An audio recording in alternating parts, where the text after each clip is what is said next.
Hello everyone, my name's Aloubell and welcome to part 8 of Miraculous Bonds Beyond Fate, my Miraculous Ladybug AU with a different origin story and different other things too. If this video is your first exposure to Bonds Beyond Fate, then please check out the story from the beginning. Return for part 8 when you are ready. For everyone else, sit back, relax, hit that like button for the algorithm, subscribe for more reviews, rants, and rewrites, put the sleeping emoji in the comments, and enjoy Miraculous Bonds Beyond Fate Part 8. Ladybug sat by herself on the ledge of a building overlooking the streets of Paris. Or at least, that's what she was supposed to be doing. Instead, her eyes were closed and she was nodding off, doing her best to keep her head upright. And then she heard an ungraceful thud behind her, instantly waking her up. She turned around and saw Cat Noir face planted onto the ground. Ladybug giggled. I thought that cats were always supposed to land on their feet. Cat didn't even attempt to look at her.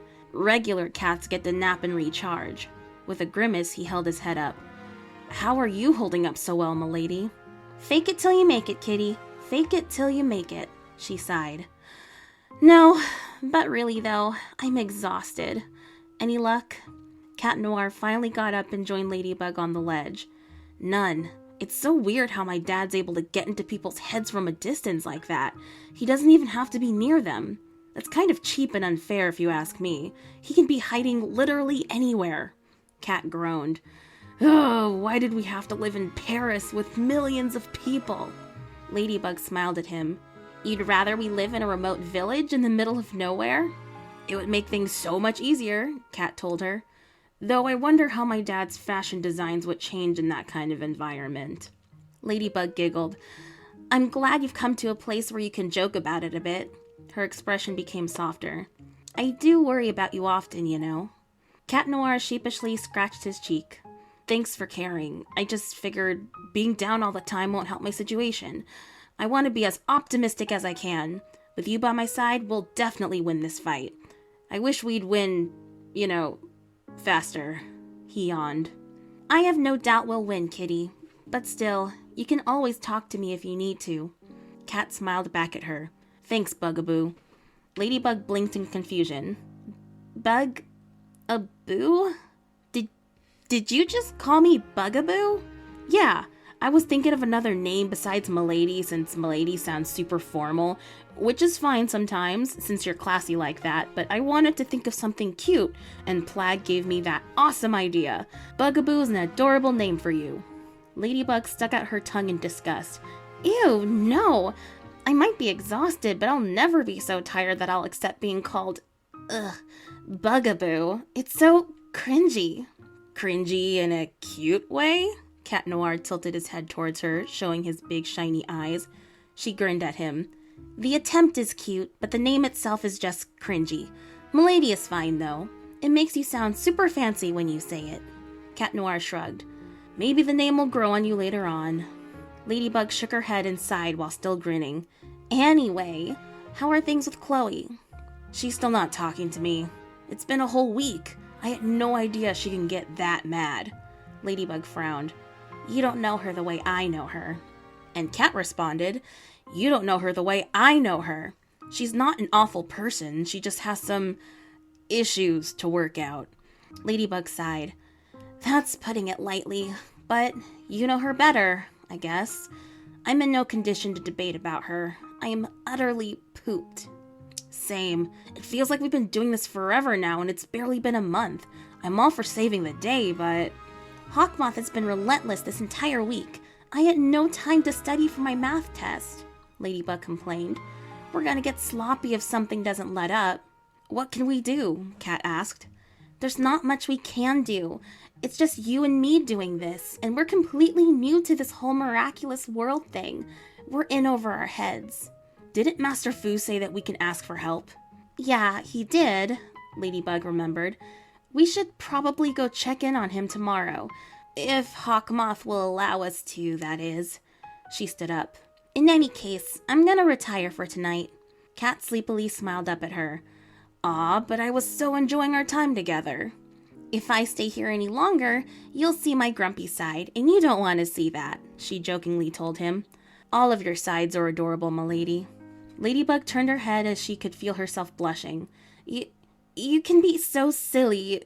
You know that? She stuttered. Cat Noir then stood up as well. So then, I'll see you tomorrow at school?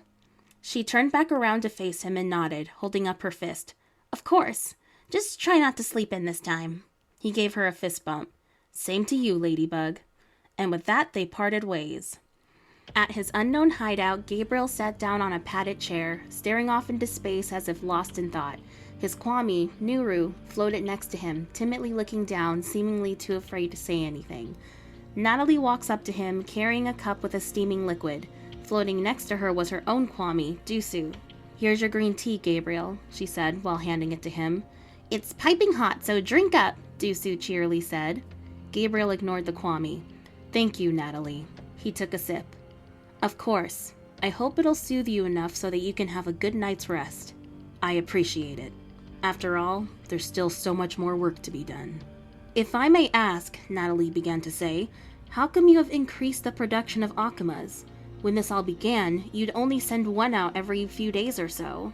I'll say, the Akamas remind me of dandelion seeds just floating around.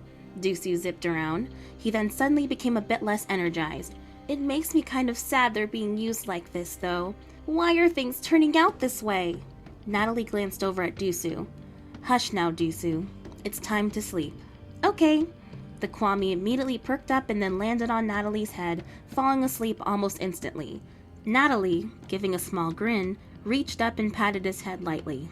At first, Gabriel said, I'll admit, I had my reservations about ending the lives of Ladybug and Cat Noir. After all, from what I can tell, they are just children. Even with the knowledge that with their miraculous I could resurrect them, it was difficult to go through with my plans. What changed? Natalie asked. My resolve grew stronger. I've been without my wife for too long, and now I'm separated from Adrien, the greatest gift Emily ever gave me. Gabriel. Natalie looked on at him with sympathetic eyes. With each passing day, with Adrien knowing I'm Hawkmoth, he likely sees me as an enemy. He may even hate me. I don't blame him, but at the same time, it hurts. I understand how you feel, Natalie told him. Family is meant to be a gift, a safe haven of love that you can rely on. When they turn their back on you, for whatever reason, it's not something you can easily recover from. She lingered on that thought. Gabriel put a hand into his blazer and reached into a hidden pocket. He took out a folded-up piece of paper and unfolded it. It was a portrait of him with his family. He looked upon it longingly. The thought came to me that I could just end all of this. Adrien clearly hasn't told anyone about my identity as Hawkmoth, so he may still love me after all, even after abandoning him. I could go to him and beg for forgiveness and put all of this behind me. You can still do that, Master, Nuru said. From what I've learned, your son seems to be really sweet and understanding and... Be silent, Gabriel barked at him, making the small creature go quiet. I will not allow you to sway my resolve any more, Nuru. I need my wife back, and there's no guarantee that Adrien will forgive me. And with each day that passes, his disdain will grow even more. I can't bear it. No, I will destroy Ladybug and Cat Noir and get them miraculous. I will fix everything. Natalie looked on at him with determined admiration. Gabriel continued. And so to answer your question, Natalie, with my observation of Ladybug and Cat Noir being mere teenagers, it stands to reason that they go to school and have other responsibilities. So if I attack every day, they'll grow overwhelmed and exhausted, more likely to slip up and make a mistake. And when they do, that's when I'll claim my victory. He snickered. That old fool Fu is too paranoid to allow any more miraculous to be activated. So regardless of how powerful the Black Cat and Ladybug miraculous are, they are still inexperienced sitting ducks fighting all by themselves. It's only a matter of time before I get my wish. He looks over at Natalie. Are you still with me? She nodded. Yes, sir, of course. I'd do anything for you. And Emily, of course. She cleared her throat.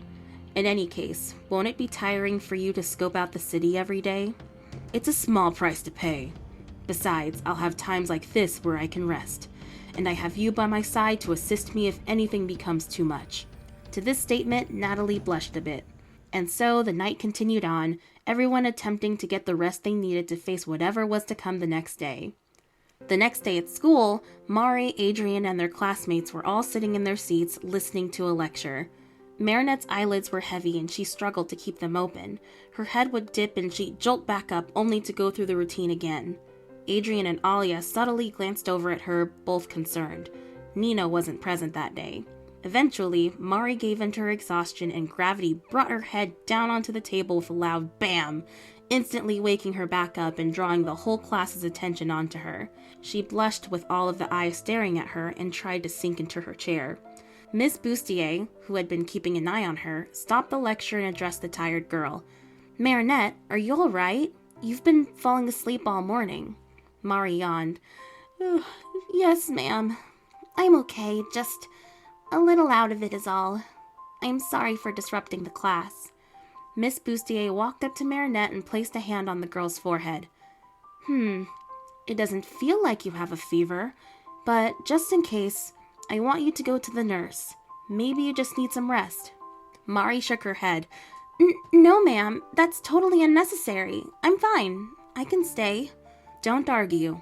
I need you to be well, so please head on over to the nurse. I'm sure your fellow classmates would be more than happy to share their notes with you later on." Alya raised her hand. "Is it all right if I take her, Miss Bustier? I want to make sure she gets there without any problems." Miss Bustier nodded. "Of course." "Thank you, ma'am." Alya stood up and escorted a guilty Mari out of the classroom. During their walk there, Alya continued to look on at her friend in concern. "I sure hope you're not catching whatever sickness Nino has." Yeah, I hope I'm not either." "You've been dozing off a lot for the past few days, now that I think about it. And you've been a bit anxious, too. What's that about? Are you even sleeping at night?" Alya asked. "I'm getting as much sleep as I can, Alya. I'm fine," Marinette told her. Alya gave Mari a skeptical look. Is something going on with you?" "No, wait. Something is definitely going on with you. You've been a lot jumpier lately and a lot more stuttery. And sometimes it feels like you don't have as much time to hang out anymore. Or you find excuses to end our hangouts early. Nino's been noticing it too." Mari avoided looking at her friend. "Nothing's been going on. Except school, I guess." She took a moment to think about it some more. "Things just feel a bit more stressful this semester. And with me getting older, the pressure of having to take over my parents' bakery one day is floating around in my head, so it might just be driving me a bit crazy, is all." No," Alya responded in a heartbeat. "That's totally not it. If it was something as small as school, you would have said something. You had no problems telling us before when you were having trouble with memorizing the dates in history class. And yeah, I know the pressure of taking over the bakery is there, but you're only 14. No one is expecting that from you until years from now. Besides, if it was that, again, you would have said something. I know you, Marinette. Something else is bothering you. So what's got you so worked up? Is it Adrien?" Marinette stopped walking, still avoiding Alya's gaze. "No, it's not Adrien. I already told you what's up. There's nothing more to it. Please stop asking." "No, I'm not gonna stop asking. I'm worried about you. Sleep deprivation is serious business, and heck, even if you are getting sleep, something else is burning you out and it's not healthy. I just want to help you, Mari." Marinette clenched her fists as she turned her head even more so that Alya couldn't see her face. "This isn't something you can help me with." "Why not? We're best friends. You know I've got your back and I always will." Marinette's voice became weaker. "You wouldn't understand." "Then help me understand. Alya placed her hand on Marinette's shoulder, turning her friend around to face her, and what she saw was tears running down the girl's reddened cheeks. "Oh, Mari. I'm so sorry, Alya. I want to tell you. I wish I could tell you and Nino, but I can't. I just can't. I'm so sorry. Alya immediately hugged her and began stroking the back of her head tenderly. "Shh. It's okay. It's okay. I'm the one who should be apologizing. I accidentally turned on investigator mode and forgot to be more sensitive to you. You're not some person I'm interviewing. You're my friend. Those lines can get blurred sometimes, so I'm sorry." Marinette hiccuped. "I really want to tell you. I do, but..." "It's fine, Marinette. You don't have to tell me. and you shouldn't have to feel like you need to. Alya broke the hug, but placed her hand supportively on her friend's shoulders. I trust you, and I know you. If it's really something I need to know, you'll tell me at the right time. Besides, just because we're best friends doesn't mean we shouldn't have boundaries, right? Marinette sniffed. But what if... Don't worry, there's no deadline on friendship. You can tell me tomorrow, or the next day, or next month, in 10 years from now, or not tell me at all. It's cool. I'm just worried about you is all. Wiping away her tears, Mari gave her a small smile. Thank you, Alya. The two of them resumed walking for a few moments in comfortable silence. Alya then said, Well, whatever it is, please just take care of yourself, okay? If the mom of our group isn't doing well, neither are we. She gave her a wink. And so the two girls arrived at the nurse's office, and Mari remained there to sleep while Alya went back to class. After a few more hours, the school day came to an end. Adrien and Alya joined up to see how Marinette was doing. Having woke up from her nap, she seemed a bit better rested, but her friends insisted on walking her out of the school. Once outside, Adrien looked down at the notebooks that Alya was holding and said, Go ahead and take Nino's homework to him, Alya. I can take Marinette home. Well, wait, what? You don't need to... Adrien shot Marinette a look as if to convey a message, and then she said, Oh, yeah, that should work. I am still feeling a little dizzy, so it's great that Adrien can make sure I get home safely. She chuckled nervously. Alya looked at Marinette and then at Adrien, and then back to Marinette. The wheels in her head started turning. Are you sure, Mari? I don't mind walking with you, and then swinging by Nino's. No, don't worry about it. I'm just a bit sleepy. It's nothing too bad, promise, Marinette told her with a perky tone. At that point, both Marinette and Adrien were giving Alya nervous grins as they desperately tried to get her off of their case. Alya's eyes narrowed at them as she continued to think, but then she gave them a reassuring grin. Well then, if you're sure, I'll be off. Us too, Adrien confirmed. He and Marinette then started their walk away from the campus. As the two of them got further away, Alya continued to stare at their backs. She thought to herself. Adrien has dark circles under his eyes as well. Come to think of it, he's been drowsy just like Marinette. Whatever is going on with her, he's definitely involved in it. Recalling the events of earlier in the day, as well as her poor decision-making that nearly got her and Nino killed, she sighed. I should just hold back for now. She started to walk on her own way. But still, I have a funny feeling.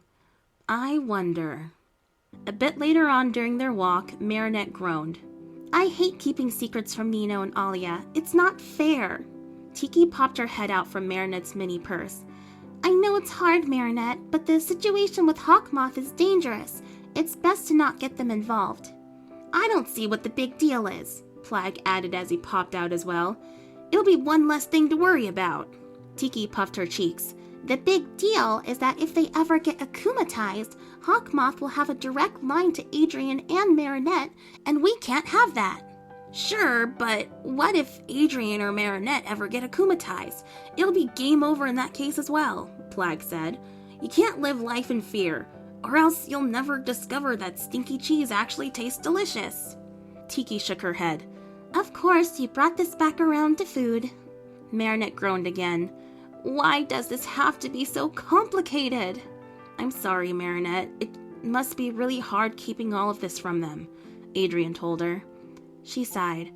What about you? Is it hard keeping this from Chloe? To be honest, I'm not sure how I'm feeling about Chloe in this whole situation. She's like my sister, and I want to keep her in the loop, but at the same time, I want to avoid further complication. And Chloe is the definition of complication. Got it, Marinette nodded. Adrien hung his head and sighed as well. Tiki then spoke up. Marinette, I'm super grateful that you have such a kind friend such as Alya. I can tell she is a real blessing. Marinette smiled. She really is. She's a real ride-or-die type of friend. She's always been like that, ever since we first met back in kindergarten. Oh wow, Adrien looked over at her. You've known Alya that long? Yup. She was the first friend I made when I moved to Paris. Wait, you moved to Paris? You didn't always live here? Nope. I was actually born in London and moved here when I was 5. My dad felt enough confidence in his baking that he knew he was ready to test his recipes on the Parisians. Lo and behold, he absolutely killed it. She gave a super proud grin. But yeah, Alya has been great, and she's always been headstrong and, admittedly, a bit reckless. She knows what she wants and goes for it, but she's loyal as can be, super strong and super smart. I'll admit, a part of me always wanted to be more like her. But you don't need to be like her, Marinette. You're perfect just being you, Adrien said with a bit of a blush. She blushed as well, but didn't let him see. I did say it was just a part of me who wanted that. I know that she and I are different and have different strengths and weaknesses. I'd say we balance each other out quite well. Watch out, Marinette. You'll end up making Adrien jealous by talking about your buddy like that, Plag teased. She is not making me jealous. Don't suggest things like that, Adrien, a bit flustered, sternly told his Kwame. Marinette giggled. We all balance each other out. How does that sound? I think it's fantastic, Marinette, Tiki smiled. Remembering how tired she was, Marinette's energy suddenly plummeted as she yawned. And in case you're curious, we met Nino in 2nd grade. He was pretty popular with everyone with his chill personality and love of music. Alya just basically pulled him into our group one day and Nino never complained about it. She looked down at the ground as she walked. Next to my family, those two mean the world to me. So it just sucks that I can't include them during this monumental time in my life. Seeing how much this bothered her, Adrien frowned, not knowing what to say that could possibly cheer her up. Once they made it to a secure location, Adrien and Marinette transformed into Cat Noir and Ladybug. They then used their super agility to swing and leap onto Master Fu's domain. Once inside, the old man greeted them. Ladybug, Cat Noir, it's nice to see that you two are all right. I'll admit, I thought I'd be seeing you two more often, but I understand the circumstances. How have you been, Master? Ladybug asked. I've been as well as I could be. Then again, how well can one be when they know they've doomed the world? Fu said with a bit of a gloomy tone. Now, don't say that, Ladybug said. The world is still intact and we're on the case. Things will turn out fine. And then Master Fu said flatly, That was just a test, and you passed. That took Ladybug aback, and she didn't know how to respond to the absurdity of that exchange. Master Fu, have you had any luck in locating hawk moth? Cat Noir inquired. The old man shook his head. No leads, I'm afraid. The butterfly Miraculous makes it easy for its user to use the power from a distance, so this is no easy task. Make no mistake, though, I am searching every day. I may not be as spry as you two are with your Miraculous activated, but an old man can still do his part. Speaking of doing your part, how are the reinforcements going? Did you manage to get anyone to come? Ladybug asked. We only ask because things are getting kind of hectic. Hawkmoth has been attacking every day and we're exhausted, so we can really use the help. About that. Well, most of the people I contacted denied their assistance. Cat Noir frowned. What? Why? This is the Asian miracle box. Shouldn't they feel responsible at all? It's not that they don't feel responsible, it's that they have their own problems to worry about. And even the ones that do not don't wish to abandon their posts. Theoretically, if a major threat like Hawkmoth were to emerge within their protected domain while they were gone, that would mean trouble, Fu explained. Cat Noir ground his teeth. Okay, that makes sense, but come on! We're expected to just handle this ourselves? Marinette was so tired today that she had to go to the nurse's office. We can't take too much more of this. Ladybug immediately shushed him. Shh, Cat Noir! Hero names only! Sorry, milady, it's cool that we have powers and all, but it's a lot. Master Fu sighed. I understand that you're tired, but I feel like you missed a key word in my previous explanation. I said that most of them denied assisting. I didn't say all. The teen's eyes lit up with hope. Does that mean... I've gotten a reply that someone from Japan will be sent to aid in your efforts in bringing down this enemy. Ladybug and Cat Noir gave each other high tens and chuckled with relief. Finally! We're getting some help. However, Fu interrupted, I don't know when they are supposed to arrive. They said that they needed time to prepare. Putting an end to their celebration, the hero's energy dimmed down. Exactly how much time are we looking at here? Ladybug asked. Like I said, I don't know. So it might not be for weeks, Cat Noir exclaimed. Theoretically, Fu said in a much quieter tone. Ugh! Cat Noir groaned loudly. He then took a deep breath to collect himself. You know what? I have a better idea. It actually came to me on our way here. Waiting for new heroes sucks, right? So why don't we just make some new heroes right now? Or should I say, right meow? He proudly grinned at the pun. With secondhand embarrassment, Ladybug avoided acknowledging the pun and asked him, What do you mean by that? Well, I'm glad you asked. Cat Noir pointed to the miracle box. That thing has more miraculous in it. So why can't we just give out some of them and make us a superhero team? We'll have the numerical advantage against Hawkmoth and Myra. No, absolutely not, Fu said sternly. What? Why? It's a good idea. It's a foolish idea.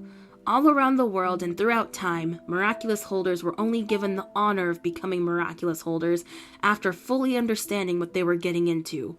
More than training your body, it requires training your mind, your way of thinking, your wisdom, and general intelligence of the miraculous themselves. Discipline is needed, and the knowledge that you are bound to a creature you may or may not die fighting with. It is not until this point, plus earning respect and trust, that you earn a miraculous. Please remember, young ones, that you were accidentally given your miraculous. Well, Ladybug was. I still don't know how you got yours, Cat Noir, but I assure you, in an ideal world, neither of you would have been burdened with this. It is for these reasons I can't just get some random citizen and entrust them with something as dangerous and valuable as a miraculous.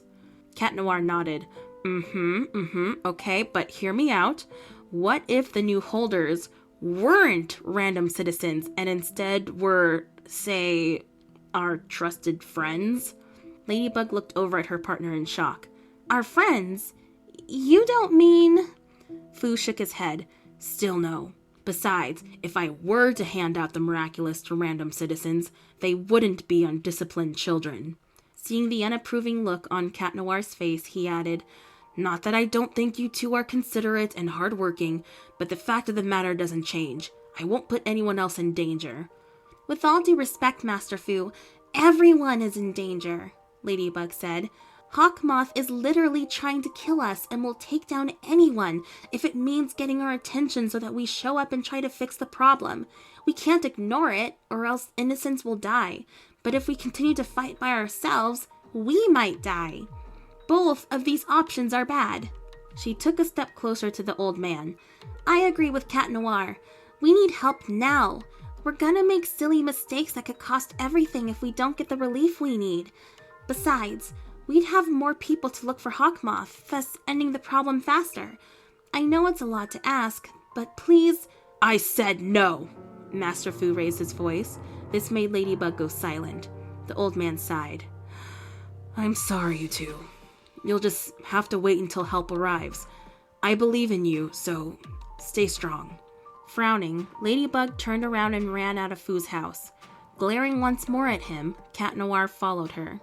Master Fu watched as they disappeared from his sight. Hanging his head in shame, he sat down at his table and stared down at his green tea. He took a sip of it. It's grown cold. But as for now, that's all there is. There isn't any more.